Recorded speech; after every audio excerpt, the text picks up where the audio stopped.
In the north of India, in the city of Agra, stands the Taj Mahal, a monumental mausoleum of white marble built almost 400 years ago on the banks of the sacred Yamuna River.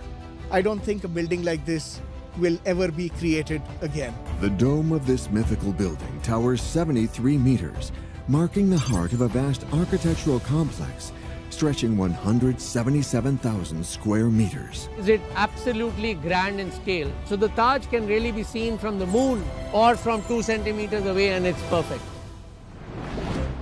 The Taj Mahal is a symbol of perfection.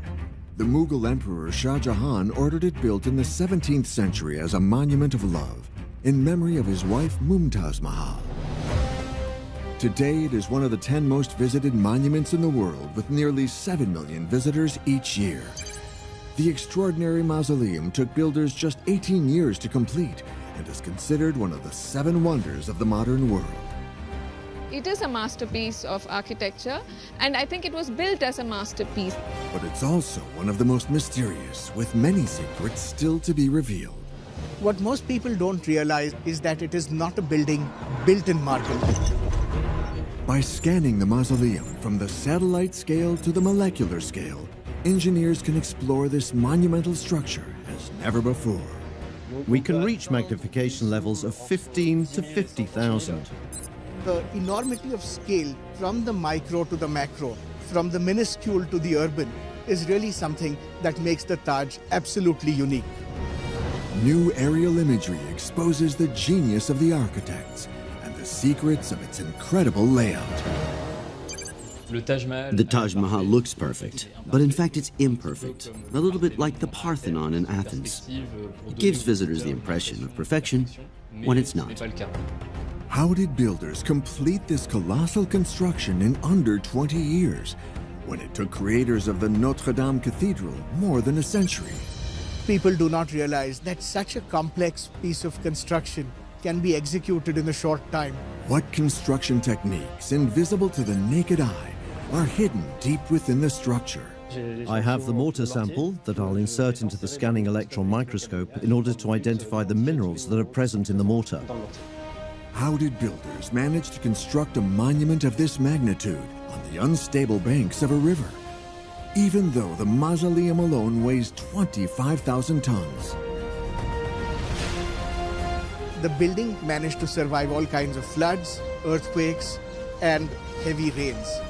History, science, engineering, exposed as never before, the Taj Mahal finally reveals itself on every scale.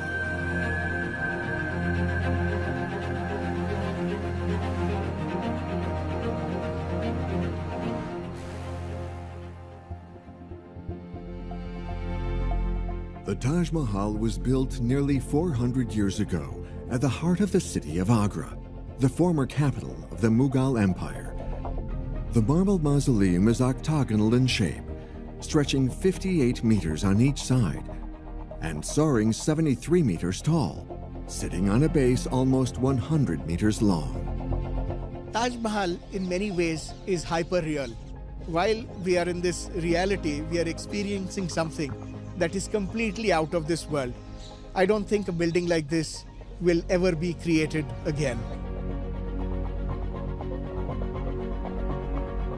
Today, the Taj Mahal is listed as a World Heritage Site. It is a masterpiece of architecture, and I think it was built as a masterpiece. I love this building because it transports me into a different realm, and again to realize that such a complex piece of construction can be executed in a short time. How did builders complete the construction of one of the greatest architectural complexes in the Indian world in just 18 years? When visitors discover the Taj Mahal, they're impressed by the grandeur of the monument and its richness, with all the materials that are used in its construction, the marble in particular. But that's actually just a shell, an envelope. What most people don't realize about the Taj Mahal is that it is not a building built in marble. Clues to expose the secrets of its rapid construction can be found in New Delhi, 200 kilometers north of Agra, at another mausoleum, the tomb of Rahim. Many archaeologists consider this monument to be the little brother of the Taj Mahal.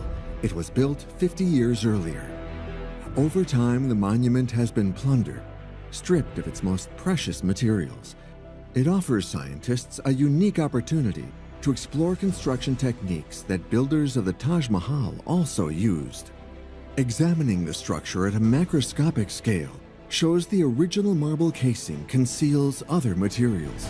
It does help understanding how the Taj Mahal is built, because the white marble blocks, huge blocks of white marble that make the dome of Taj Mahal, are really resting on brick masonry and stone masonry below. A 3D reconstruction reveals how the dome of the Taj Mahal was built.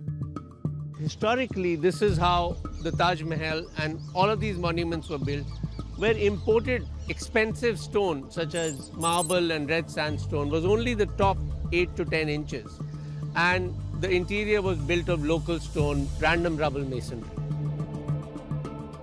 So how did this building technique speed up construction?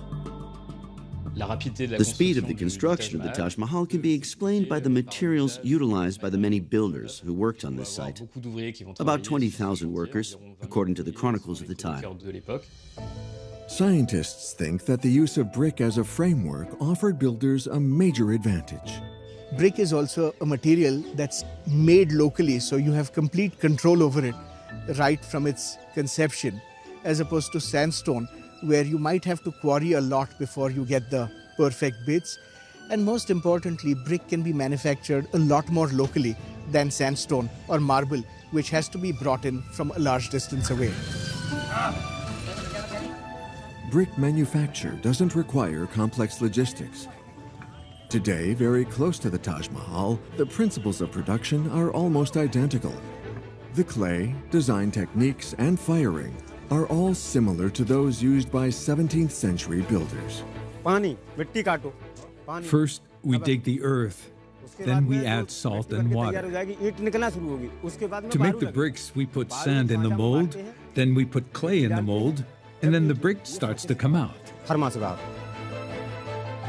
bricks are dried in the sun before being stacked in a circular kiln dug into the ground, an oven that runs non-stop. It's filled up in sequence. Every day, 40,000 bricks are put into the kiln. 40,000 bricks are fired, and 40,000 bricks are taken out. While workers stack new bricks, others remove the fired bricks so that production never stops. Look at the technique. The spacing is made so that when the coal is put in, it reaches directly to the ground below. The heat rises and bakes all the bricks. A 3D reconstruction exposes how the brick factory functions. It's a perpetual circle, which allows workers to fire thousands of bricks continuously. The central chimney evacuates fumes from the base, accelerating and regulating the process of cooking. This is a vent for the chimney. It's closed now. It's a tunnel to the chimney. There are a total of 20 tunnels in a circle here. All of them lead to the chimney. The bricks will be fired for almost a week, with a peak temperature reaching almost 1,000 degrees. A factory of this size produces 1.2 million bricks per month. Bricks were thinner at the time of the Emperor Shah Jahan. Factories were created on site according to need, using clay from the banks of the Yamuna River. The proximity and ease of production helps explain the speed of building at the Taj Mahal. Constructing in brick allows you to build much bigger buildings than if you did just with stone. It allows you greater control over the shape of the building. By using bricks, builders could create taller structures rapidly. Thanks to the latest technology, scientists can strip the Taj Mahal of its cladding and expose its true form, a skeleton made of brick. The Taj Mahal's dome hides a secret too. From the outside, it appears to be a single dome measuring 18 meters in diameter and 73 meters tall. looking at the Taj, most people do not realize that the big central dome is actually a double dome. Building two domes on top of each other allowed architects to build faster and more efficiently. The marble cladding on the outside obscures the true double structure hidden inside. For the Taj Mahal, we have two domes that were built. It's an effect which the architect wanted. So it gives this impression to the visitor when they enter the Taj Mahal. An impression of grandeur with the first big dome, and inside a smaller one. The ceiling of the interior dome is just 35 meters high, while the exterior dome towers 38 meters above. The genius of the architects was to engineer a light structure made with brick that could be built quickly, a giant framework hidden by white marble cladding. To manage all these works is something phenomenal. It's really an industrial project in a pre-industrial age. The craftsmanship is of the highest order. This indeed is a royal commission and of the richest empire in the world at that time. The use of bricks for the Taj Mahal explains the speed of construction. The internal skeleton can be exposed with the latest technology by stripping the monument to show how far ahead of their time engineers were and how they made the building of this monumental structure so efficient.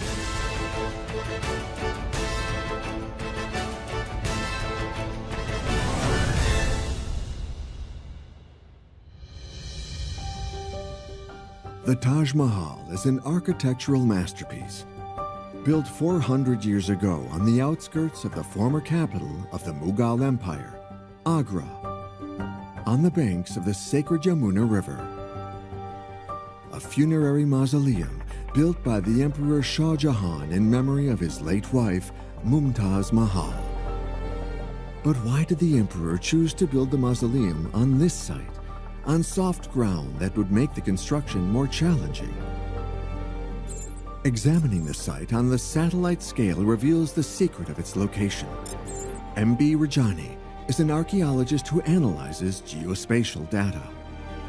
Geospatial data is a large umbrella under which satellite imagery, GIS tools and techniques, GPS. I use satellite imagery and the associated technologies to study archaeological landscape. The study of satellite data alongside field observations reveals that the Taj Mahal is surrounded by several dozen structures spread along the Yamuna River. We use satellite imagery to understand what the layout is like, and sometimes these layouts remain as what we call crop mark, which means in the vegetation patterns, or sometimes in road patterns we see these patterns. So using these, we could identify all these 50 riverfront gardens which form the center of the Shahjahani Agra. These structures are the remains of ancient pleasure gardens. In the 17th century, the city of Agra was the capital of the Mughal Empire, which dominated India. The elites of the empire built huge gardens along this river. 3D imagery exposes the extent of these structures at the time. These riverfront gardens, that was the core of the Shah Jahan's layout of Agra. So all these were square or rectangular patches of land. It was for either the royal family or the nobility. Pleasure gardens in these prime locations were a mark of power that only the most influential families could afford. And the gardens of the Taj Mahal were amongst the most beautiful. Examining the Taj Mahal and its gardens by satellite reveals the incredible precision of their positioning. So Taj Mahal's location was very important because he laid it out very interestingly. If you look at the layout of Taj Mahal, you draw an axis. It goes straight north-south. None of the other gardens are aligned that way. So I think that location was very carefully chosen by Shah Jahan. Aligning the monument and its gardens according to the cardinal points ensure the prominence of the Taj Mahal alongside other gardens. But why did the architects choose to build alongside a meandering river, limiting the view of the mausoleum? To solve this mystery, we must examine the monument from the river. We are fairly sure that the Taj would have been enjoyed from the riverside and also from within the river, from boats. So if you're coming from north and you're coming down this very interesting loop, Taj Mahal reveals itself. It's almost like a secret coming. So I think that was also a very well-planned location to show the magnificence, even if you are approaching by boat.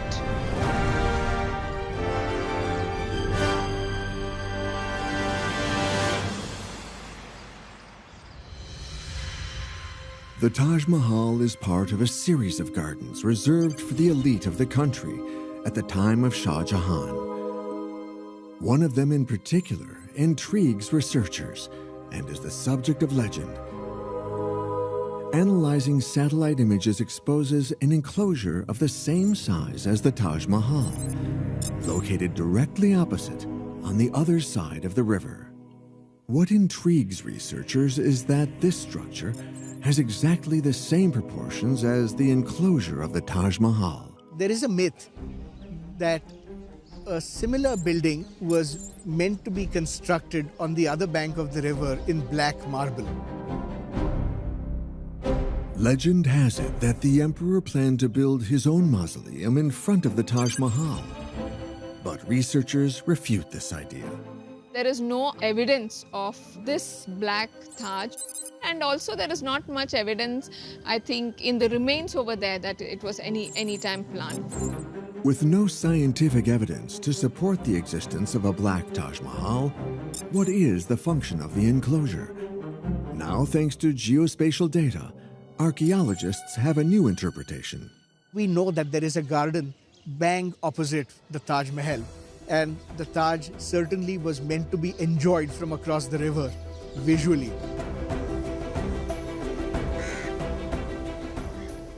This is Mehtab Bagh, which is right on the north side of Taj.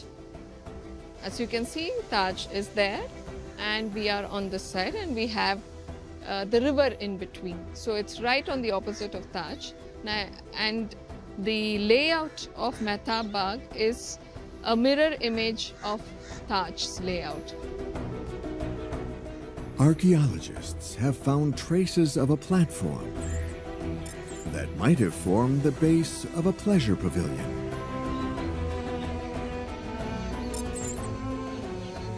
So I think it's one of the best views from here of the Taj Mahal. And no wonder Shah Jahan wanted to experience it for himself, and he had this Mehtab Bagh made as a pavilion to view this beautiful monument from.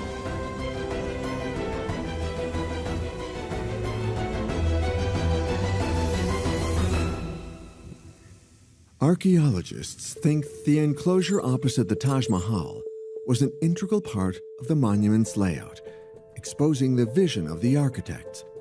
The recent revelations have allowed a complete reassessment of the site. But how exactly did this architectural ensemble appear at the time? To answer this question, experts study the most recent aerial images and build their ideas on a particular theory. At the time of the emperor, monuments and constructions were based on symmetry. Even ancillary buildings that you see in the Taj complex are built absolutely symmetrically. The gardens are laid out in symmetrical ways, and a central flowing stream of water becomes the axis along which this symmetry is divided. Symmetry is a very known idea and very prominent in Islamic architecture in general, and of course in Mughal architecture. So you will see most of Taj Mahal has symmetry everywhere. Examining the Taj Mahal today exposes an obvious symmetry when seen from the front. It is placed centrally between two monuments, a mosque and a pavilion for guests, identical constructions. But examining the site on a satellite scale reveals that the mausoleum itself is placed on one end rather than centrally. Taj Mahal layout itself is laid out in a rectangle, and if you draw an axis line, it is mirror imaging on either side. But what is important is the central line is north-south, true north to true south aligned, and also Taj Mahal is placed at the top end, north end of the layout. Why is the Taj Mahal not in the center of this complex when the architects of the time based everything on balance? Is this a mistake or an aesthetic choice? New technology such as the analysis of satellite images makes it possible to reinterpret the layout of the monument and reveal clues about what the site originally looked like.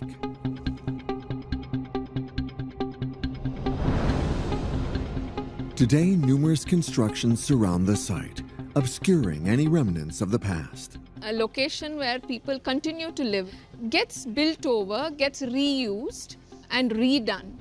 But seeing a satellite image, we are able to see the larger layout. So my work can show what has been the evolution of how the landscape has been used from the time it was initially built till now. So if you look at a satellite image, the area south of the main entrance of Taj Mahal also has a pattern, a square pattern, which is of the same measurement as one of the sections of Taj Mahal garden. You see that, that wall, I think that's part of the old wall of the Sarai. This monumental structure, identical in size to the other enclosures surrounding the Taj Mahal, could be a caravanserai, a place of welcome for travelers, in the form of a large courtyard that could house merchants, pilgrims, and their animals. These buildings, which can be reconstructed in 3D, were therefore an integral part of the Taj Mahal complex at the time of its construction. Over time, because this has been lived in and people have built over it, sort of the old structures must have deteriorated and built over it. The analysis of the satellite images is corroborated by observations on the ground, like this gateway in the heart of the old city of Agra. This gateway is very typical of Mughal gateways, and what you have is a height that can allow an elephant with a rider to pass through. Sir, there's a terrace up there. Can we take a look? This gateway in the heart of the old city could be directly linked to the Taj Mahal. This is the Dakhini Darwaza. The name comes from the direction word for south, and the Dakhini Darwaza faces south. And it's right on axis with the Taj Mahal. And so it's very clear that this would be the first gate that you would pass through in procession to get to the Taj Mahal. And this is the first of the many spaces you encounter as you come to the actual marble monument itself. The architectural complex that surrounds the mausoleum was much larger than today. New technology has allowed investigators to reevaluate the positioning of the Taj Mahal. If the complex is enlarged by an enclosure to the south, it makes experts reconsider what lies to the north, the gardens, known as the Metibagh, and the sacred Yamuna River itself. So when we see satellite image of this area, we can clearly see the Taj complex itself, where the monument is in the center and the mosque and the Mehman Khana on the other sides, the garden laid out in the square with its axial paths, and on the south of it is the layout of the entrance complex. By using satellite imagery, we see that the symmetry is there in larger scale on larger layout as well. This re-evaluation of the site gives the sacred Yamuna River a major role as a natural feature in which the mausoleum is reflected. A stroke of genius from the architects of the Taj Mahal. And so one must not limit the Taj Mahal to being a site that is only on this bank of the river, but think of it again as a much larger urban area in which this is the centerpiece, but the rest of the gardens on both banks of the river are to be considered part of the same Taj Mahal complex. The whole site is not complete unless we appreciate what the site stands for and not just a single building on a pedestal. Thanks to new investigation techniques, researchers can determine that the architectural complex of the Taj Mahal was nearly 3 times larger than today, exposing the talents of builders who placed this mausoleum in the center of a monumental architectural complex of 475,000 square meters, the equivalent of 66 soccer fields.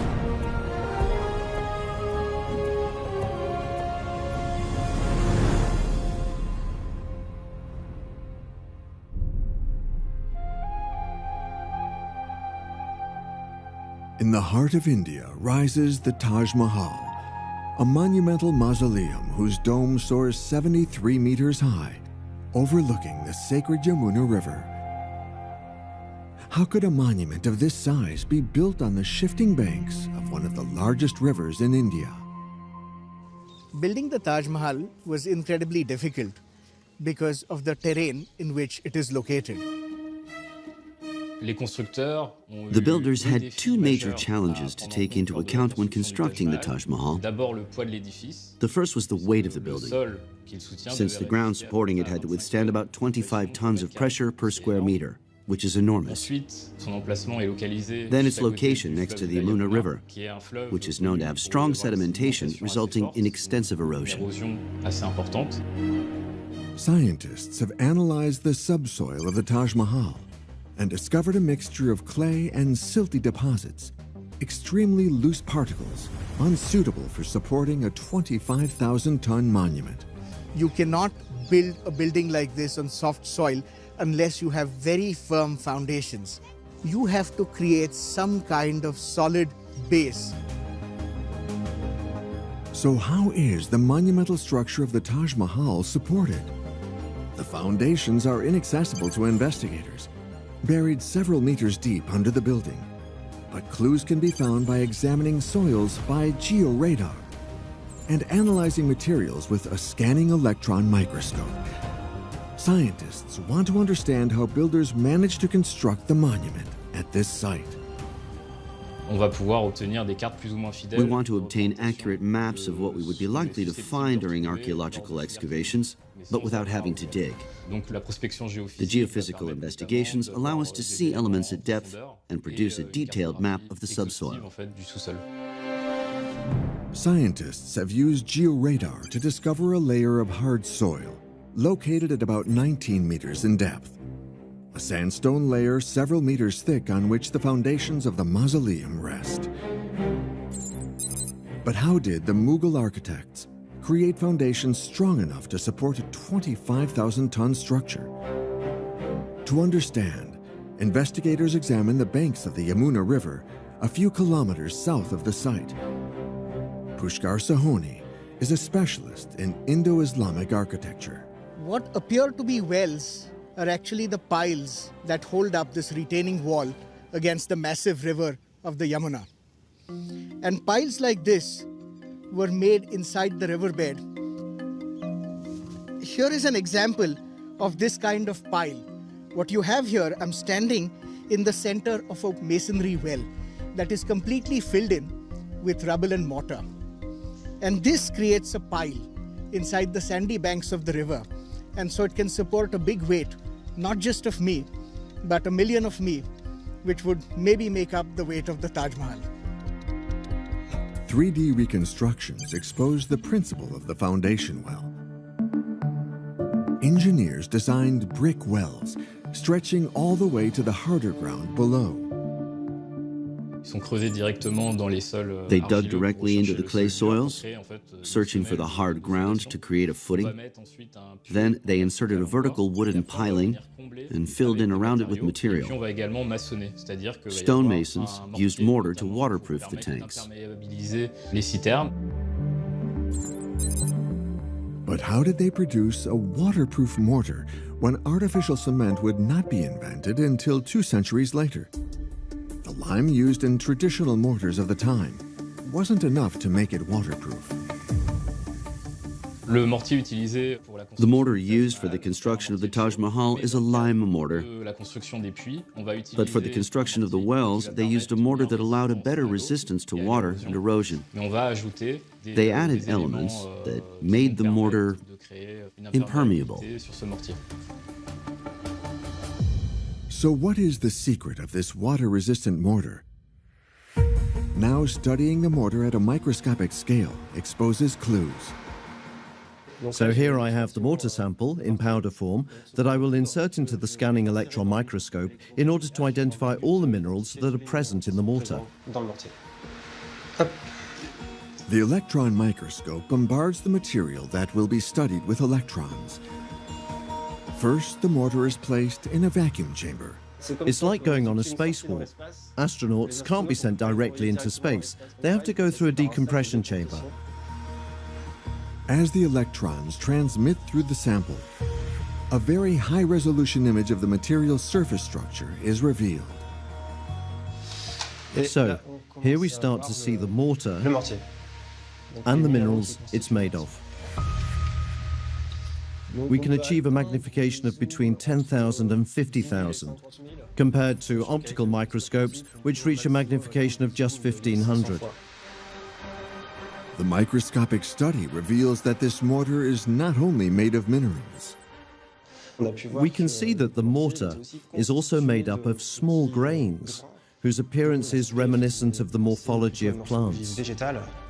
And probably, it's actually seeds. It's quite surprising to find plant debris in mortar. Several types of plants have been identified. I also isolated black particles. It's hard to tell if they are mineral or plant species, but they could be spices, like pepper, for example. By analyzing the composition of the mortar under the microscope, scientists have discovered the presence of many natural materials: sugar, spices, chickpea flour, a local fruit, and tree resin. Investigators have shown that the ingredients have highly impermeable properties. This analysis of the mortar, coupled with the analysis and mapping of the geophysical surveys, allows us to establish a more precise plan of the foundations. A 3D model exposes the scale of the Taj Mahal's foundations. Hundreds of shafts support the phenomenal weight of the monument across nearly 35,000 square meters. So what you have in effect is something that almost looks like a bed of nails turned upside down on which the building is built. Of course, the nails we are talking of are nails that are large and also very deep. The shafts are connected to each other by brick arches, which distribute the weight. A 3D image of the foundations exposes the talent of the Taj Mahal's engineers, who built a solid and efficient structure that would survive the centuries. As we can see, the building has stood the test of time completely. It has managed to survive all kinds of floods, earthquakes, and heavy rains. Today, however, scientists are alarmed by the Yamuna River's decreasing water level. Records of drought and heat taken each year suggest a looming threat to the structure of the Taj Mahal's foundations. A key element of each foundation shaft is the wood that runs through them, wood that survived until today because the foundations were submerged by river water, creating an oxygen-free environment. The fact that the wood is dry, when it has been wet for hundreds of years, will create instabilities to the supports of the platform and therefore the monument itself. This will create fragility. So there's a regular monitoring of these foundation shafts. Despite the environmental risks, the Taj Mahal remains one of the most stable monuments in the Indo-Islamic world, thanks to revolutionary construction techniques. The Taj Mahal represents an amalgamation of construction techniques which do not only come from India. They're also imported from Central Asia, from the Iranian world. These are notably used in the construction of military works, forts, and also dams. The foundations of the mausoleum are inspired by military architecture and civil engineering and are intended to be indestructible. They represent the most successful construction techniques of Asia at the time of the Emperor Shah Jahan. The Taj Mahal was built by the Emperor Shah Jahan 400 years ago after the death of his wife. Today, it's a symbol of beauty. Millions of visitors come every year to admire this icon of perfection. But what is the secret to its appearance? This architectural masterpiece shines because of the marble that covers the monument. The magic of the Taj Mahal lies in its changing color: gray, blue, pink, white, orange. You have marble.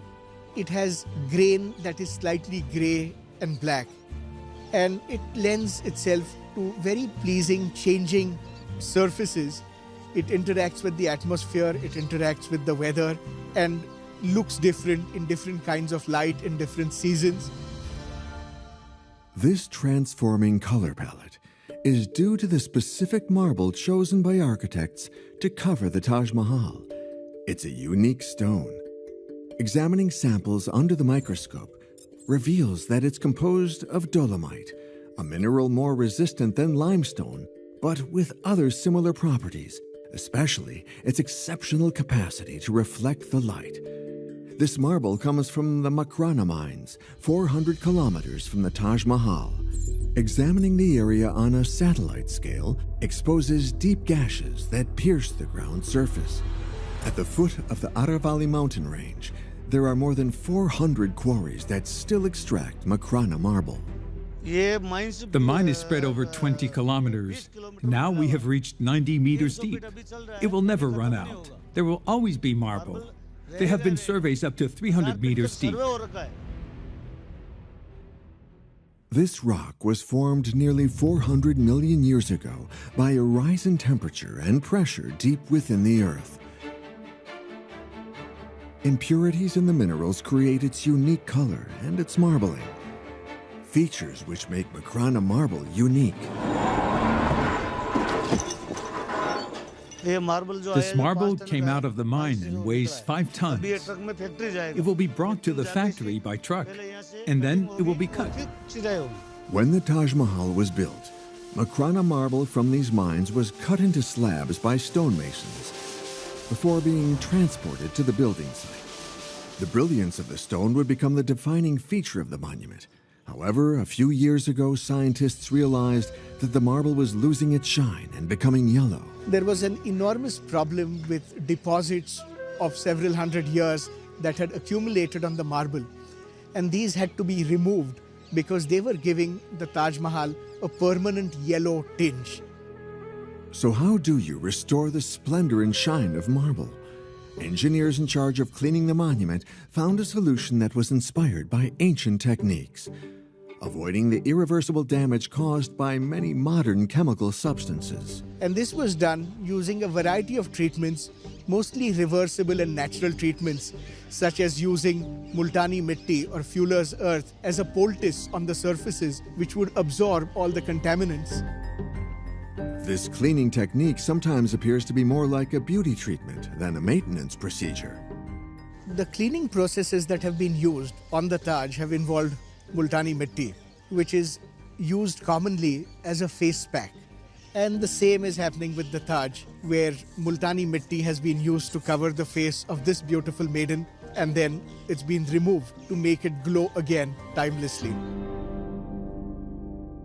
The secret of this technique's success can be revealed by modern science. Examining the mixture on a molecular scale exposes a bentonite clay called multani mitti.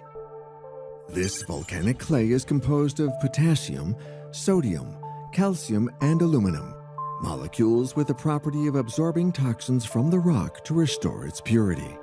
Ground to a powder and spread on the marble, it becomes a perfect beauty mask for the iconic Taj Mahal. Unfortunately, this marble also looks different in different kinds of pollution. And so a number of air polluting industries around the area were shut down in the previous few decades. To mitigate the risks of pollution, the Indian authorities have excluded all polluting industries in a 10,400 square kilometer area around the Taj Mahal, and banned motor vehicles in a 4-kilometer square radius around the monument.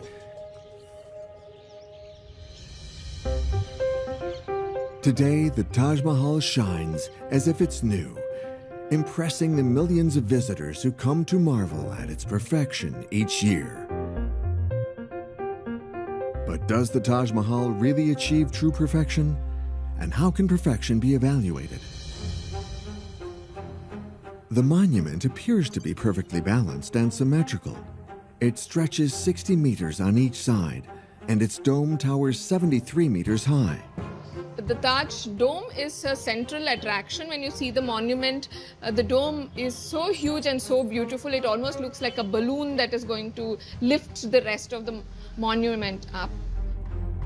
To the naked eye, the dome appears to be perfectly proportioned.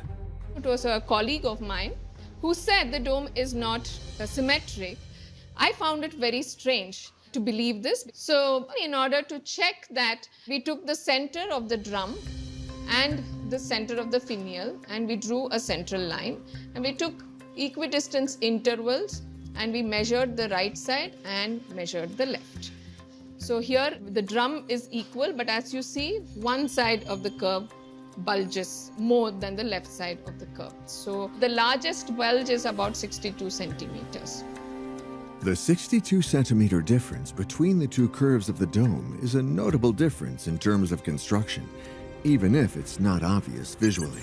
It's a three-dimensional object, so it has this onion-shaped exterior, and the interior is hollow. So it's not easy to have a plumb line in the center from which you can measure when you're building. So I don't think it was an intentional asymmetry. I think it is a complexity of a three-dimension. And there are other anomalies identified by archaeologists. Using modern measurement techniques such as photogrammetry and laser measurements, investigators discovered that the Taj Mahal has symmetry defects in other symbolic areas of the building, such as the minarets. With minarets, as you can see, they're slightly tilted outward.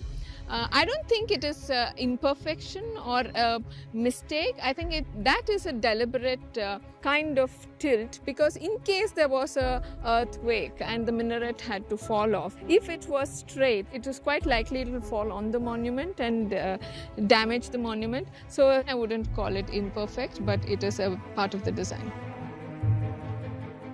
For some archaeologists, these are not mistakes, but deliberate decisions by architects, whether for structural reasons in the case of the minarets or for geometric reasons to trick the eye.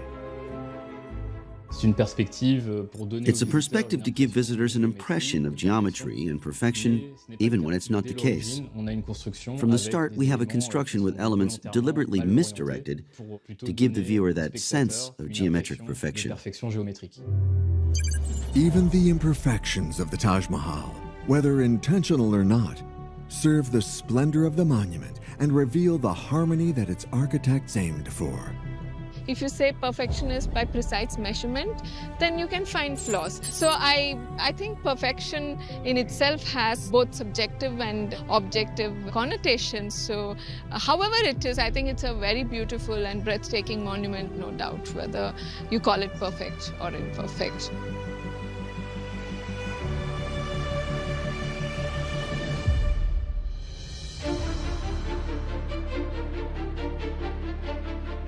The magnificence of the Taj Mahal goes beyond its incredible symmetry and gigantic proportions.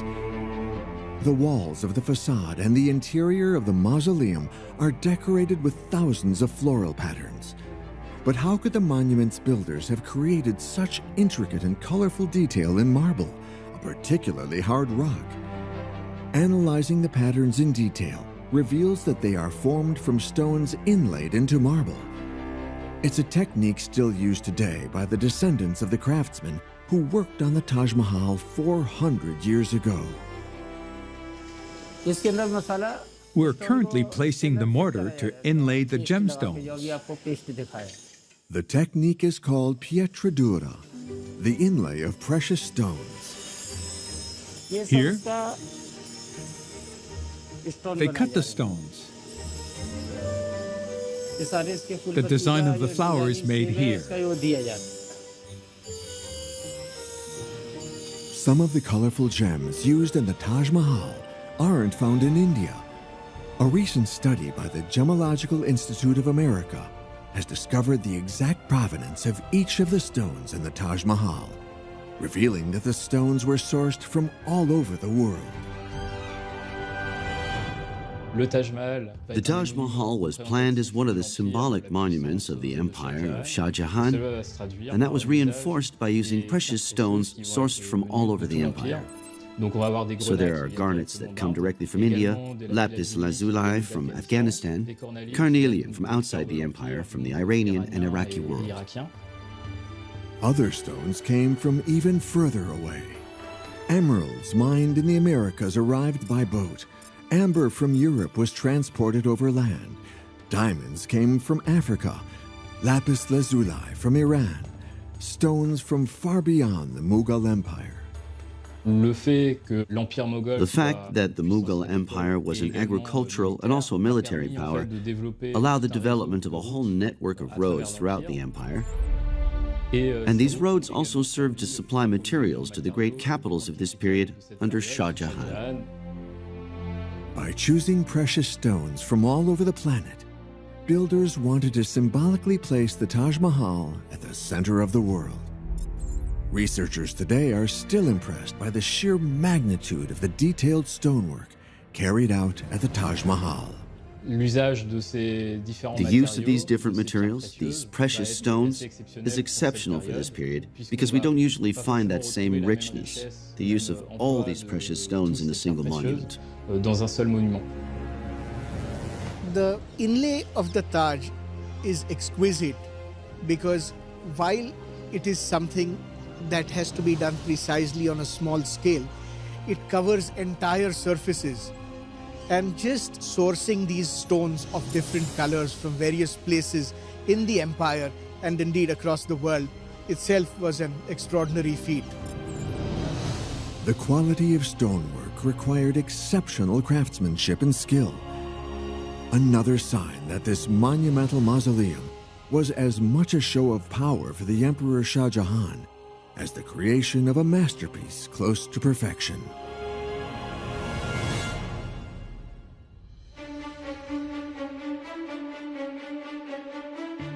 The emperor and his architects had created one of the most beautiful monuments in the Mughal Empire, but their project was even more ambitious. The designers of the Taj Mahal wanted to reproduce paradise on earth. The layout of various courtyards that led to the mausoleum itself played a role. The successive spaces, from the caravanserai to the mausoleum, corresponded to a spiritual path. This is the courtyard just in front of the actual innermost enclosure garden of the Taj Mahal. And so one has to think of the Taj Mahal as a series of movements, just like you have in a musical composition, where you might build up, you go on till you come to the crescendo. And this is the last place where the building will be slowly revealed to you. And as you approach this doorway, you will slowly see parts of it emerge. And so it's like a teaser. And once you get to that entrance, suddenly it really comes up upon you. A symbolic passage from the terrestrial world to the celestial. Inside the final enclosure, satellite images reveal that the garden is divided by 4 water channels. The Holy Quran repeatedly promises the faithful gardens beneath which rivers flow as their final resting space. So paradise is really defined by the 4 rivers of paradise. But that is most evident at the Taj Mahal, where the water flowing represents the 4 rivers of paradise. The mausoleum itself is an octagon, a significant choice. So the Holy Quran talks about the 8 gateways of paradise, and the central tomb chamber at the Taj Mahal is surrounded by 8 chambers, which represent the Hasht Behesht, or the 8 gateways of paradise. The dome and the minarets represent the ascent of souls to heaven. Even the imperfections found here demonstrate the desire to represent paradise on earth. They believe that only God can be perfect. Human beings are not perfect. And very often they do induce a small element of imperfection to keep up to that word. The Taj Mahal is an icon of beauty. Its stunning symmetry, exquisite detail, and gleaming finish make this monument unique. I think the Taj Mahal is an incredible building that has caught the people's imagination for almost 400 years. New technology has allowed scientists to carry out a complete reassessment of the Taj Mahal and its grounds. Studying its foundations revealed that the builders used techniques from civil and military engineering in their quest to make the building as resistant as possible. The Taj Mahal's location has been re-evaluated using new satellite images, exposing that the monument was once at the center of a complex much larger than today. The search for perfection has been found in all aspects of construction, from the detail of the floral decoration to the search for perfect symmetry. Not only is it absolutely grand in scale, but it is also perfect in symmetry. So the Taj can really be seen from the moon or from 2 centimeters away, and it's perfect. The latest revelations reinforce the Taj Mahal's status as a mausoleum with no equal. Thanks to the latest technology, the Taj Mahal is exposed as much more than a simple mausoleum built for love. The ambition to reproduce paradise on earth symbolizes the power of Shah Jahan, and the skill of its construction ensures the Taj Mahal still shines centuries later.